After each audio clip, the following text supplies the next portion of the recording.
왕이신 우리의 하나님, 저희가 주를 높이고 영원히 주의 이름을 송축하겠습니다. 오늘 거룩한 주일 저희가 100주년 기념교회에 모여 예배드리게 하심을 감사드립니다. 각자의 삶의 자리에서 주님께서 허락하신 하루하루의 연단을 신앙 속에서 이겨내고 이곳에 모였습니다. 저희가 예배를 하나님께 드릴 때 기쁘게 받아주시길 간절히 바라옵고 원합니다. 주님, 감당할 수 없는 정보의 홍수 속에서 저희는 많은 시간을 허망한 세상 속에서 보냅니다. 저희의 감각과 생각을 지배하는 것을 통해 끊임없는 소비의 유혹과 세속적인 성공이라는 우상 앞에 저희의 마음은 병들어가고 있습니다. 주님께서 창조하시고 주인 되신 아름다운 세상을 저희가 청지기로서 다스리지 못하고 되려 다양한 우상에 지배되어 종 노릇하는 연약한 저희를 용서해 주시옵소서. 아무도 모르지만 주님은 아시는 몸과 마음으로 지은 죄를 주님 앞에 내려놓습니다. 저희의 죄를 위해 십자가에서 돌아가신 예수님의 보혈로 순결하게 씻어 주시옵소서. 그리고 임마누엘의 하나님 앞에서 우리의 신을 벗고 하나님을 모르던 때와는 다른 구별된 삶을 살게 하소서. 성경 말씀을 통해 저희에게 가르쳐 주신 주님의 계명을 마음 깊이 간직하고 지켜 행하길 원합니다. 저희의 시간을 일상 속에서 구별하여 말씀 묵상과 기도를 통해 하나님을 만나고 아버지와 자녀, 주인과 종의 바른 관계를 맺길 원합니다. 그리고 신앙 공동체 생활을 통해 예수님의 제자로서 멀리 있는 우상이 아닌 가까이 있는 내 이웃들을 선한 사마리아인처럼 사랑함으로 자기 중심적인 삶에서 하나님의 자녀다운 거룩한 삶을 사는 훈련을 감당하게 하옵소서. 주님, 주일 학교를 통해 다음 세대를 가르치는 사역이 주님의 보살핌 안에서 이루어지길 원합니다. 저희는 모두 어떤 선생님의 가르침을 통해 신앙을 키워왔습니다. 그리고 양화진 선교사 묘원에 잠든 선교사님들을 통해 전해진 복음을 기억하며 이 땅을 살아가는 저희와 저희의 후손들도 하나님의 뜻과 진리로 정결하게 변화된 거룩한 삶을 살길 원합니다. 매주 있는 수요 성경 공부와 구역 모임을 통해 말씀을 가르치고 배우는 시간을 갖고 있습니다. 어린아이와 같은 신앙이 아닌 말씀을 경험하여 선악을 분별할 수 있는 성숙한 그리스도인으로 거듭나게 하옵소서. 다가오는 2030 청년교구 여름 수련회를 주님께서 주관하여 주시옵소서. 수련회를 준비하는 봉사자들과 교역자님들을 주님께서 돌보아 주시고 시작부터 마치는 시간까지 제일 안전하고 정확한 길을 보여주시는 주님을 신뢰하겠습니다. 수련회를 통해 하나님의 은혜의 역사를 저희가 넓고 깊이 경험하게 하옵소서. 오늘 에베소서 말씀을 전해주실 정한조 목사님을 통해 저희들이 하나님 말씀을 더 깊이 배우길 원합니다. 그리고 이곳에 모여 온전한 예배를 드릴 수 있도록 돕는 봉사자들의 헌신을 기쁘게 받아주시옵소서. 예수님의 이름으로 기도드립니다. 아멘. 오늘 우리에게 주시는 하나님 말씀은 에베소서 6장 5절에서 9절입니다. 종들아 두려워하고 떨며 성실한 마음으로 육체의 상전에게 순종하기를 그리스도께 하듯 하라. 눈가림만 하여 사람을 기쁘게 하는 자처럼 하지 말고 그리스도의 종들처럼 마음으로 하나님의 뜻을 행하고 기쁜 마음으로 섬기기를 주께 하듯 하고 사람들에게 하듯 하지 말라. 이는 각 사람이 무슨 선을 행하든지 종이나 자유인이나 주께로부터 그대로 받을 줄을 알미라. 상전들아 너희도 그들에게 이와 같이 하고 위협을 그치라. 이는 그들과 너희의 상전이 하늘에 계시고 그에게는 사람을 외모로 취하는 일이 없는 줄 너희가 알미라. 아멘. 7, 8년 전부터 열풍이 불고 있는 방송가의 노래 오디션 프로그램의 열기가 식지 않고 있습니다. 트로트 오디션이든 무명 가수 발굴 오디션이든 K-팝 아이돌 오디션이든 노래의 종류는 다르지만 전체 프로그램 구성은 비슷합니다. 제1라운드는 개인별로 노래를 부르는데 심사위원 모두에게 합격점을 받으면 자동적으로 다음 라운드로 진출하고 다수에게 불합격점을 받으면 자동적으로 탈락하게 됩니다. 심사위원 일부에게 합격점을 받지 못한 사람 중 일부는 심사위원들의 논의를 거쳐서 다음 라운드로 진출하게 됩니다. 제2라운드는 팀 대항전입니다. 2라운드에 진출한 참가자들을 대여섯 명씩 4-5개 팀을 만들어 주고서 경연하게 합니다. 그래서 팀 대항에서 1등을 한 단 1개 팀만 그 구성원 모두가 다음 라운드로 진출하게 되고 2등부터 나머지 팀은 그 팀에서 최소한 1명 이상 탈락자가 생기게 합니다. 또는 2라운드에 진출한 사람들을 각각 2명씩 짝을 지어주고는 2대2로 경연하게 합니다. 그래서 이긴 팀은 2사람 모두 다음 라운드로 진출하지만 진 팀의 2사람 중 최소한 1명은 탈락하게 합니다. 제3라운드는 소위 너 나와 라는 제목으로 자신과 대결할 사람을 지목하여 1대1로 경연하게 합니다. 물론 그 대결에서 이긴 사람은 다음 라운드로 진출하고 진 사람은 탈락 후보가 됩니다. 준결승전과 결승전에서는 새로 만들어진 노래로 대결을 하기도 하고 자신의 인생에서 굉장한 중요한 의미를 담고 있는 노래, 소위 인생곡으로 승부를 펼칩니다. 이때는 대국민 투표가 시작되어 자신이 좋아하는 가수에게 투표합니다. 대국민 투표는 참가자들의 순위를 결정하는데 굉장히 중요한 역할을 합니다. 심사위원에게 아주 높은 점수를 받았더라도 대국민 투표에서 표를 많이 받지 못하면 순위가 아래로 밀리기도 하고 반대의 경우가 생기기도 합니다. 그래서 심사위원에게 최고의 점수를 받고서도 최종 우승하지 못하는 경우가 발생하기도 합니다. 그런데 노래 오디션에서 제1라운드 처음에 개별적으로 노래를 부를 때만 참가자는 자신의 노래 실력을 절대 평가받게 되고 그 다음부터는 모두 상대 평가를 받게 됩니다. 자신이 노래를 굉장히 잘 불렀다고 할지라도 경쟁 상대가 더 잘 부르게 되면 자신은 탈락하게 됩니다. 또한 자신이 속한 팀이 아주 뛰어난 작품을 만들었다 할지라도 다른 팀이 더 나은 작품을 만들게 되면 다른 팀이 다음 라운드로 진출하게 됩니다. 대국민 투표도 마찬가지입니다. 팬들은 자신이 좋아하는 가수에게만 투표합니다. 그리고 상대 평가의 결과는 승자가 모든 것을 차지한다는 것입니다. 소위 승자 독식주의입니다. 내가 상대보다 우월함으로 모든 것을 차지하는 것이 마땅하다는 것입니다. 그래서 오디션 프로그램에서 상금은 1등에게만 몰아서 줍니다. 상금을 결승전에 오른 참가자들에게 적절한 비율로 나누어서 주는 경우는 거의 없습니다.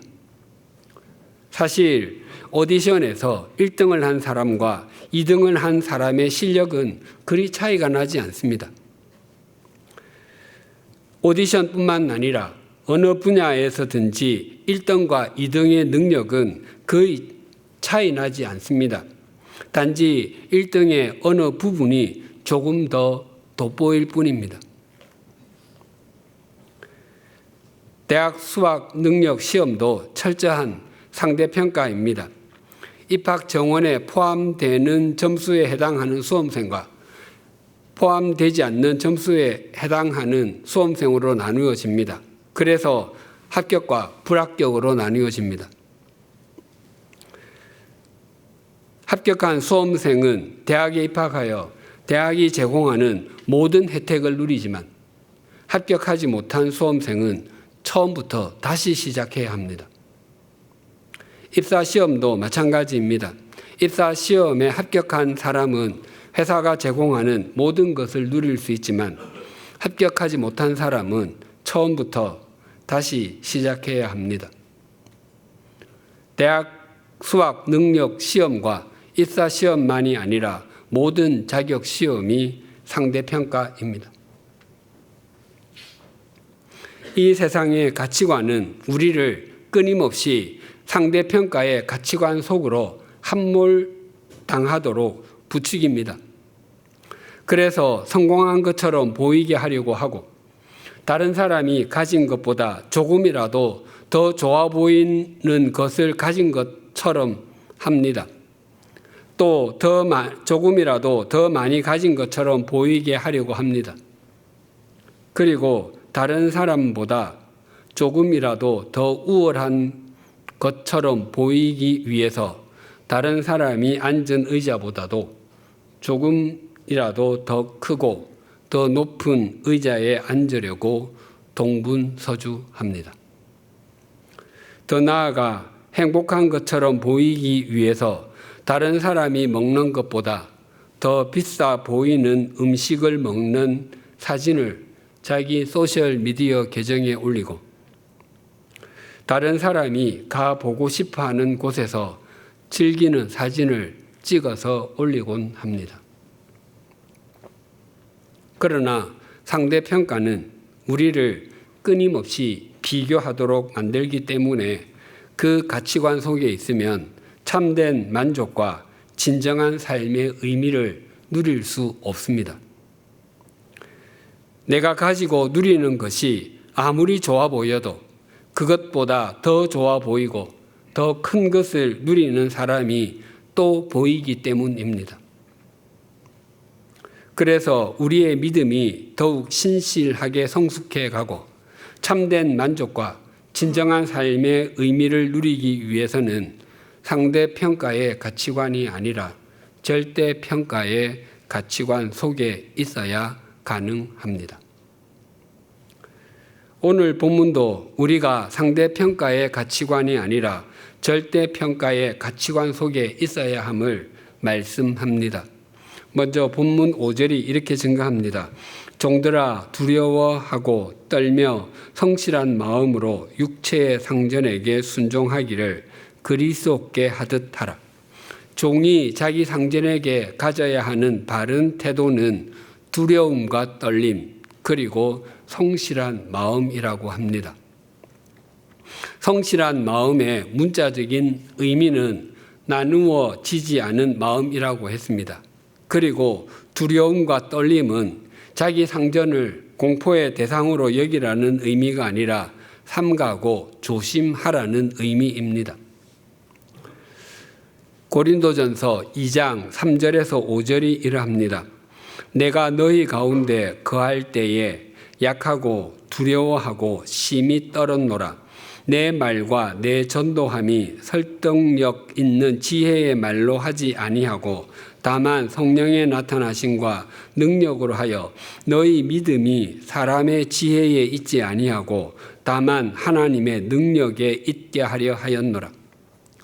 바울은 고린도 교회를 시작할 때 자신이 복음을 잘 전하고 자신이 설교를 잘 해서 교회가 잘 되어가고 있다고 사람들이 생각할까 봐 두려워하고 무척 떨었다고 합니다.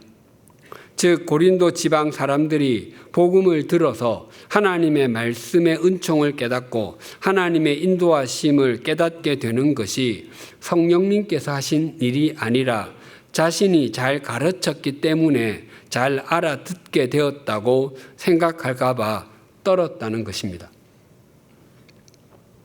종이 자기 상전에게 두려움과 떨림으로 그리고 성실한 마음으로 그리스도께 하듯이 순종해야 하는 것은 그 상전이 공포의 대상이기 때문이거나 그리스도와 동급이기 때문이 결코 아닙니다. 종이든 자유인이든 삶과 믿음의 목표는 언제나 예수 그리스도 우리 주님입니다. 그럼에도 자기 상전에게 순종하라고 권하는 것은 주님께 순종하는 사람은 자기 상전에게도 순종하게 된다는 것입니다. 또한 자기 상전에게 순종하는 것을 통해 그 사람은 주님께도 순종하는 사람인 것이 드러나게 된다는 것입니다. 6절이 이렇게 증가합니다. 눈 가림만 하여 사람을 기쁘게 하는 자처럼 하지 말고 그리스도의 종들처럼 마음으로 하나님의 뜻을 행하고. 그리스도인은 삶의 자리에서 사람을 의식하고 사람을 기쁘게 하기 위해 눈 가림으로 행하지 않는다고 합니다. 여러 영어 성경은 눈 가림을 eye service라고 합니다. 이 단어는 사전에서 주인 눈앞에서만 일함, 표리부동한 근무 태도라고 정의합니다. 이러한 삶은 그리스도인의 삶, 주님을 따르는 제자의 삶과는 거리가 멉니다. 예수님께서 제자들에게 이렇게 말씀하신 적이 있습니다. 누가복음 17장 7절에서 9절입니다. 너희 중 누구에게 밭을 갈거나 양을 치거나 하는 종이 있어 밭에서 돌아오면 그들어 곧 와 앉아서 먹으라 말할 자가 있느냐? 도리어 그들어 내 먹을 것을 준비하고 띠를 띠고 내가 먹고 마시는 동안에 수종 들고 너는 그 후에 먹고 마시라 하지 않겠느냐? 명한 대로 하였다고 종에게 감사하겠느냐? 어떤 주인에게 종이 한 명 있었습니다. 종이 여러 명 있지 않고 한 명만 둔 것으로 보아서 그리 큰 농가는 아니었던 것으로 보입니다. 그 종은 밭을 경작하는 일과 가축을 키우는 일은 물론 집 안의 일과 주인의 식사를 돌보는 일까지 했습니다. 당시에 종이 된 사람들은 대부분 큰 빚을 졌기 때문이었습니다. 그렇게 종이 된 사람은 아무리 일을 많이 한다고 해도 또 일을 아무리 잘 한다고 해도 주인이 그 값을 치르고 산 이상 그가 한 일에 대해서 감사의 말을 듣거나 보상을 받는 것은 있을 수가 없었습니다. 그렇기 때문에 온종일 밭에서 일하고 짐승을 돌보고 들어왔다고 해서 주인이 대신 저녁을 준비해 놓는 일은 없었습니다. 또 종은 자신이 저녁을 준비했다고 해도 주인과 겸상할 수도 없었습니다. 종도 종에 관한 사회적인 규정을 알고 있었기 때문에 주인이 시키는 일은 무엇이든지 이행하는 것으로 자신의 역할을 다했고 그 이상의 것은 아무것도 기대하지 않았습니다. 물론 월급과 같은 것은 생각할 수도 없었습니다. 자신을 사준 것에 이미 평생 월급이 다 포함되어 있었기 때문입니다. 예수님의 말씀은 이렇게 이어집니다. 누가복음 17장 10절입니다. 이와 같이 너희도 명령받은 것을 다 행한 후에 이르기를 우리는 무익한 종이라 우리가 하여야 할 일을 한 것뿐이라 할지니라.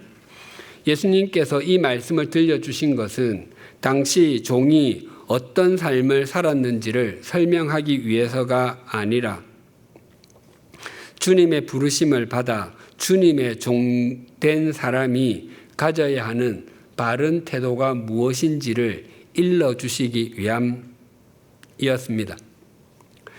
자신을 주님의 종으로 인식하며 바른 믿음을 가진 사람은 주님께서 자신에게 맡기신 일에 최선을 다합니다. 그 일이 남들에게 드러나는 일이든 잘 드러나지 않는 일이든 신실하게 감당합니다. 사실 우리는 자기를 과시하고 싶은 생각에 드러나는 일을 하고 나면 누가 했는지 금방 표가 나는 일에 관심이 많습니다. 그래서 사람들의 칭찬에 익숙합니다. 그러나 사람들의 말과 칭찬에 익숙해지게 되면 주님의 어루만져 주심을 경험할 수 없습니다. 그런 사람은 주님과 나만의 비밀을 만들 수 없습니다. 바울은 유대인으로서는 자랑할 것이 적지 않았습니다. 그는 태어난 지 8일 만에 할례를 받은 정통 유대인이었고 이방인 지역인 다소에서 태어나고 자랐지만 히브리어를 쓰고 배우는 가정과 회당 공동체에 속해 있었기 때문에 헬라어와 함께 히브리어도 구사할 줄 알았습니다. 또 율법을 배우고 지키는 것을 최상의 가치로 삼았던 바리새파에 속하여 그 누구보다도 율법에 열심이었고 율법의 의로는 흠이 없을 정도였습니다. 그뿐만 아니라 신약 성경 27권 중에서 거의 절반에 가까운 권수는 그가 기록한 편지이고 신약 성경에 나오는 교회의 대부분은 그가 세웠습니다. 그런 그가 로마 교회에 편지를 보내면서 자신의 신분을 이렇게 표현했습니다. 로마서 1장 1절입니다. 예수 그리스도의 종 바울은 사도로 부르심을 받아 하나님의 복음을 위하여 택정함을 입었으니 바울은 자신을 예수 그리스도의 종, 즉 노예라고 고백합니다. 그는 그것을 자랑스럽게 여겼습니다. 그리고 자신은 예수 그리스도의 십자가 외에는 자랑할 것이 없지만 그래도 자랑해야 한다면 자신의 약한 것을 자랑한다고 했습니다. 자신의 약함을 알면 알수록 예수 그리스도의 강함이 더욱 또렷하게 드러나기 때문이었습니다. 또 베드로는 예수님의 제자 중에서 으뜸으로 여김을 받았습니다. 그래서 복음서에는 예수님과 함께하는 그의 모습이 두드러지게 드러납니다. 뿐만 아니라 그는 사도행전에서도 오순절에 성령님께서 임하신 후에 교회가 세워지는데 주된 역할을 했습니다. 그리고 여러 이적을 행하기도 했습니다. 그런 그가 소아시아에 있는 그리스도인들에게 편지를 보내면서 자신을 이렇게 소개했습니다. 베드로 후서 1장 1절 상반절입니다. 예수 그리스도의 종이며 사도인 시몬 베드로는 베드로 역시 자신을 예수 그리스도의 종, 노예라고 표현하기를 주저하지 않았습니다. 그것보다도 자신의 신분을 더 적절하게 표현하는 것이 없었기 때문입니다. 이처럼 눈가림만 하여 사람을 기쁘게 하려고 하지 않고 자신에게 맡겨진 일을 주님을 섬기듯이 하는 사람들은 자신을 종이라 부르는 것을 주저하지 않았고 자신이 명령받은 것을 다 행하고서도 자신은 그저 해야 할 일을 한 것뿐이라고 여겼습니다. 6절과 7절을 다시 봉독하겠습니다. 눈가림만 하여 사람을 기쁘게 하는 자처럼 하지 말고 그리스도의 종들처럼 마음으로 하나님의 뜻을 행하고 기쁜 마음으로 섬기기를 주께 하듯 하고 사람들에게 하듯 하지 말라. 자신에게 주어진 일을 눈가림만으로 사람을 기쁘게 하려고 하지 않고 주님께 하듯 하는 사람들은 마음으로 하나님의 뜻을 행한다라고 합니다. 그런데 마음이라고 하는 단어 앞에 작은 숫자로 1이 있고 아래 각 줄을 보면 헬라어로 목숨이라고 되어 있습니다.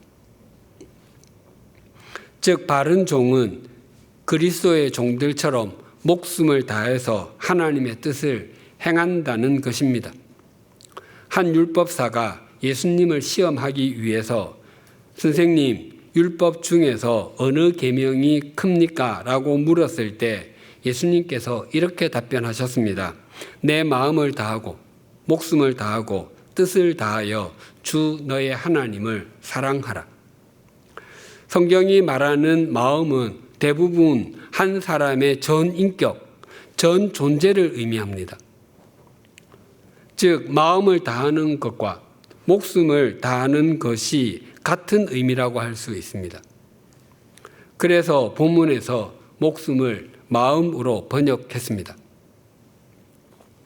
그렇다면 우리가 우리 삶의 자리에서 눈가림만 하여 사람을 기쁘게 하는 것처럼 행하지 않아야 하고 마음을 다해서 주님을 섬기듯이 행해야 하는 이유는 무엇이겠습니까?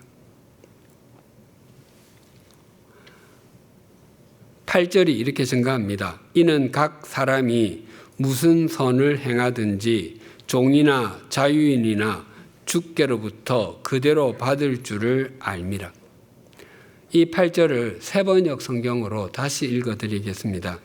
선한 일을 하는 사람은 종이든지 자유인이든지 각각 그 갚음을 주님께로부터 받게 됨을 여러분은 아십시오. 주님께서는 우리에게 각각 갚아주신다고 하십니다. 우리의 신분과 역할이 종이었다면 거기에 맞게 각각 셈하셔서 상급을 주시고 우리의 신분과 역할이 자유인이었다면 거기에 맞게 각각 셈하셔서 상급을 주신다고 말씀하십니다. 주님께서는 우리를 상대평가하지 않으시고 절대평가하신다고 말씀하시는 것입니다. 예수님께서 십자가를 지기 위해서 예루살렘으로 가시면서 예루살렘에서 동북쪽으로 약 25km 떨어진 여리고에 계실 때 제자들에게 한 비유를 들려주셨습니다. 누가복음 19장 12절과 13절입니다. 이르시되 어떤 귀인이 왕위를 받아 가지고 오려고 먼 나라로 갈 때에 그 종 열을 불러 은화 10문화를 주며 이르되 내가 돌아올 때까지 장사하라 하니라. 한 주인이 왕위를 받으러 가면서 10명의 종을 불러서 각각 한 문화씩 나누어 주고는 자신이 돌아올 때까지 장사하라고 했습니다. 한 문화는 100데나리온 또는 100드라크마에 해당합니다. 데나리온과 드라크마는 당시 노동자의 하루치 품삯을 일컫는 말입니다. 그러니까 한 문화는 노동자 한 사람의 100일치 임금에 해당하는 돈입니다. 그리고 귀인은 굉장히 좋은 집안에 고상한 성품을 지닌 사람을 뜻합니다. 그 귀인이 먼 나라로 갔다가 돌아오는 것은 그에게는 왕권을 얻기 위함이지만 그의 종들에게는 그때가 주인에 대한 충성을 시험하는 기간이었습니다. 예수님께서 들려주시는 이 비유를 들은 사람들은 이 비유가 왕위를 허락받기 위해서 로마에 다녀온 왕의 이야기라고 여겼을 것입니다. 하지만 예수님께서 이 비유를 들려주신 것은 당신의 부활과 승천 그리고 재림에 대해서 깨우쳐 주기 위함이었습니다. 그렇게 본다면 이 비유에 등장하는 문화는 바로 우리가 지금 하고 있는 일, 우리가 감당해야 할 책임 등을 의미합니다. 그래서 문화는 우리가 감당하고 있는 직업이나 직장이기도 하고 매진하고 있는 학업일 수도 있습니다. 뿐만 아니라 건강하게 가정을 꾸려가는 일일 수도 있고 사회에서 맡은 역할 등에 해당한다고 할 수 있습니다. 왕위를 받아온 귀인, 주인이 한 문화에 은화를 나누어 준 종들을 불렀습니다. 누가복음 19장 15절입니다. 귀인이 왕위를 받아 가지고 돌아와서 은화를 준 종들이 각각 어떻게 장사하였는지를 알고자 하여 그들을 부르니 주인은 은화를 받은 종 중에서 누가 가장 많이 벌었는지, 누가 가장 적게 벌었는지, 더 나아가 혹 원금을 까먹은 종은 없는지를 비교하고 상대평가하기 위해서 종들을 부르지 않았습니다. 주인은 종들이 각각 어떻게 장사하였는지를 절대평가하기 위해서 불렀습니다. 첫 번째 종은 자신이 받은 것의 10배를 두 번째 종은 자신이 받은 것의 5배를 남겨서 왔고, 세 번째 종은 받은 것을 그대로 가지고 왔습니다. 주인이 처음에 불렀던 종은 모두 10명이었지만 3명만 등장하는 것으로 보아 나머지 7명도 이 세 종과 비슷한 결과가 있었던 것으로 보입니다. 주인이 10배를 남겨온 종에게 이렇게 말했습니다. 누가복음 19장 17절입니다. 주인이 이르되 잘하였도다 착한 종이여 내가 지극히 작은 것에 충성하였으니 10고을 권세를 차지하라 하고, 이 종은 사업 수완이 굉장히 좋았던 것으로 보입니다. 그러나 주인은 그에게 능력이 뛰어난 종이나 세상의 경제를 읽을 줄 아는 종, 지혜로운 종 등으로 부르지 않고 착한 종이라고 호칭했습니다. 이익을 많이 남기는 것과 성품이 착한 것은 별로 상관이 없음에도 주인은 그렇게 불렀습니다. 반면에 한 문화를 받았던 종이 받았던 것을 그대로 가지고 왔을 때 주인은 이렇게 반응했습니다. 누가복음 19장 22, 23절입니다. 주인이 이르되 악한 종아 내가 내 말로 너를 심판하노니 너는 내가 두지 않은 것을 취하고 심지 않은 것을 거두는 엄한 사람인 줄로 알았느냐. 그러면 어찌하여 내 돈을 은행에 맡기지 아니하였느냐. 그리하였으면 내가 와서 그 이자와 함께 그 돈을 찾았으리라 하고, 주인은 이 사람에게 무익한 무능한 종이나 게으른 종, 어리석은 종 등으로 부르지 않고 악한 종이라고 호칭했습니다. 이익을 남기지 못하는 것과 성품이 악한 것은 그다지 관련이 없음에도 주인은 그렇게 불렀습니다. 주인이 종들에게 한 문화씩 맡기면서 어떻게 해서든지 수단과 방법을 가리지 말고 가능한 한 많은 돈을 벌라고 하지 않았습니다. 주인이 10문화를 남긴 종에게 칭찬하면서 작은 것에 충성하였다라고 말했습니다. 충성이라는 말은 기대한 것 이상의 이익을 남겼을 때 사용하는 말이 아니라 말한 그대로를 완수했을 때 사용하는 것입니다. 그래서 주인은 그를 유능하다라고 말하지 않고 착하다라고 말했습니다. 반면에 한 문화를 그대로 가지고 온 종에게 악하다라고 한 것은 그가 주인의 명령과는 상관없는 일을 하다가 왔기 때문입니다.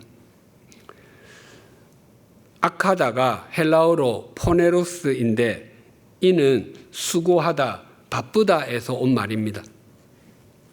그래서 성경은 주인이신 주님을 위한 수고가 아닌 자기 자신의 욕망과 세속적 가치관만을 추구하기 위해서 바쁜 것을 악하다라고 말합니다. 우리가 무슨 일을 하는지나 우리가 각 무엇을 얼마나 갖고 있는지는 세속적인 가치관으로나 또 상대 평가적인 시선으로 보면 굉장히 중요할 수 있습니다. 우리가 하는 일로 또 우리가 가진 것으로 세상은 우리를 성공한 사람이라고 평가하기도 하고 또 그 반대로 평가하기도 합니다. 그러나 우리가 하는 일과 가진 것을 하나님의 시선으로 보거나 절대 평가적인 시선으로 보면 그리 중요하지 않을 수 있습니다. 문화 비유와 비슷한 내용을 말하는 것이 마태복음 25장에 있는 달란트 비유입니다. 그 비유에서 5달란트와 2달란트를 받았던 종이 각각 5달란트와 2달란트를 남겨왔을 때 주인은 그 두 종에게 착하고 충성된 종아, 내가 적은 일에 충성하였음에 내가 많은 것을 내게 맡기리니 내 주인의 즐거움에 참여할지어다 라고 토시 하나 다르지 않게 두 사람에게 똑같은 말로 칭찬했습니다. 만약 그들을 상대평가했다면 2달란트를 남겨온 사람보다 5달란트를 남겨온 사람에게 2.5배 더 많이 칭찬했을 것입니다. 그러나 주인은 그들을 절대평가했기 때문에 동일하게 칭찬했던 것입니다.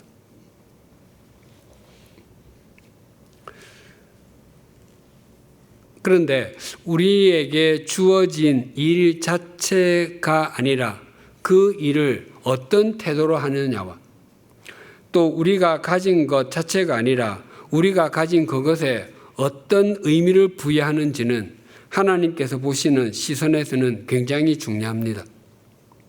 하나님께서는 우리를 절대 평가하시는 분이시기 때문입니다.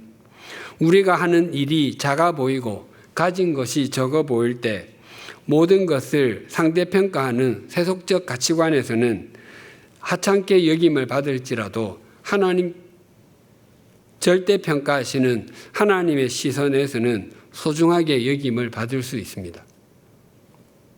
우리 모두 각 사람이 무엇을 행하든지 후에 주님께로부터 절대평가를 받게 될 것이라는 것을 믿는 그리스도의 종으로서 우리 각자의 신을 벗으십시다.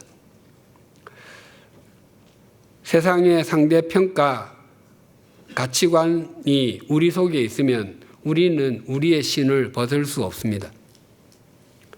더 좋아 보이는 신, 더 성공한 듯이 보이게 해주는 신을 신기 위해서 동분서주하게 됩니다. 그러나 절대평가하시는 주님을 목적 삼으면 우리는 우리의 신을 벗을 수 있습니다. 그 주님께서 우리를 지금까지 인도해 주시고 역사해 주셨듯이 앞으로도 그렇게 해 주실 것을 신뢰하기 때문입니다. 우리의 가정과 사회 그리고 이 땅의 교회는 우리가 주님 앞에서 신을 벗을수록 더욱더 새로워집니다. 우리가 신을 벗는다는 것의 중요성은 주님의 절대평가심을 믿고 그 주님을 목적 삼고 살아가는 것이기에 그런 우리는 주님의 역사심의 통로가 되기 때문입니다. 우리가 주님의 절대평가심을 믿고 우리의 신을 벗을수록 우리는 더욱 교인다운 교인이 되어가고 그런 교인이 모인 우리 교회는 더욱 교회다움의 빛을 발하게 될 것입니다. 기도하시겠습니다. 하나님 아버지, 세상은 상대평가의 가치관이 판을 치고 있습니다. 그래서 거기에 함몰된 사람들이 다른 사람들보다 조금이라도 더 많이 움켜쥐기 위해서 조금이라도 더 크고 더 높은 의자에 앉기 위해서 동분서주합니다. 또한 다른 사람들이 누리는 것보다 더 좋아 보이는 것을 누리기 위해서 최소한 다른 사람이 누리는 것만큼이라도 누리기 위해서 발부동을 치곤 합니다. 그러나 상대평가의 가치관이 우리의 마음을 사로잡으면 우리는 참된 만족을 누릴 수 없고 진정한 삶의 의미도 찾을 수 없음을 잊지 않게 하여 주시옵소서.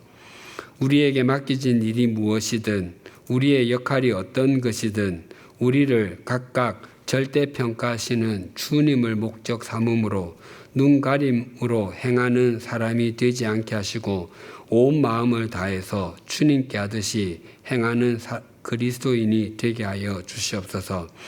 우리에게 주어진 달란트가 얼마나 되든지 또 우리에게 주어진 문화가 어떤 종류의 것이든지 간에 우리에게 주어진 일과 역할에 신실하게 하시고 마음을 다하게 하여 주시옵소서. 다른 사람과 비교하지 않게 하시고 우리를 각각 평가하시는 주님을 바라보게 하여 주시옵소서. 그런 우리의 삶과 믿음을 통해서 우리의 가정과 우리 사회, 이 땅의 교회가 새로워지게 하여 주시옵소서. 예수님의 이름으로 기도드립니다. 아멘.